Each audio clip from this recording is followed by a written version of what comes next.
Imagine a time when the entire religious landscape of Europe was undergoing a seismic shift, challenging centuries of tradition and belief. What if a quiet, yet determined priest in Switzerland ignited a reformation of his own, distinct from the more famous figures of the era, and profoundly shaped the course of Protestant thought? Ulrich Zwingli's impact on Protestantism was monumental, establishing a distinct and influential branch of the Reformation that emphasized a more radical break from Roman Catholic practices and theology.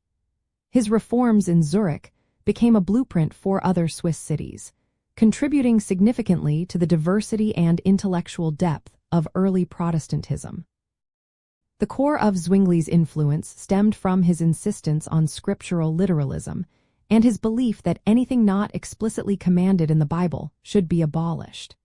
And like Martin Luther, who was open to retaining traditions not forbidden by Scripture, Zwingli advocated for stripping away all non-biblical elements from worship and church structure.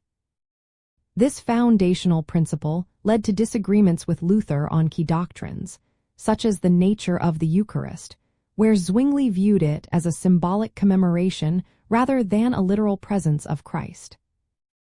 Understanding Zwingli's contributions helps us appreciate the varied paths and interpretations that define the early Reformation, allowing for a broader perspective on the theological debates of the time.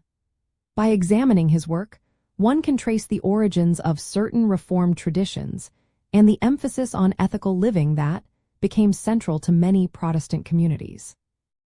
A fascinating detail is Zwingli's radical approach to church music. He banned all musical instruments from worship, advocating for unaccompanied congregational singing, because he found no explicit scriptural command for instruments in the New Testament church.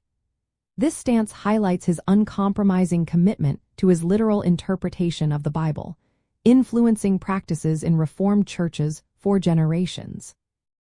His legacy underscores that the Reformation was not a single, monolithic movement but a vibrant, often contentious, tapestry of ideas. Zwingli's rigorous pursuit of scriptural purity and his distinct theological contributions helped forge a dynamic, intellectual tradition within Protestantism, offering a powerful example of how conviction can reshape religious practice and belief.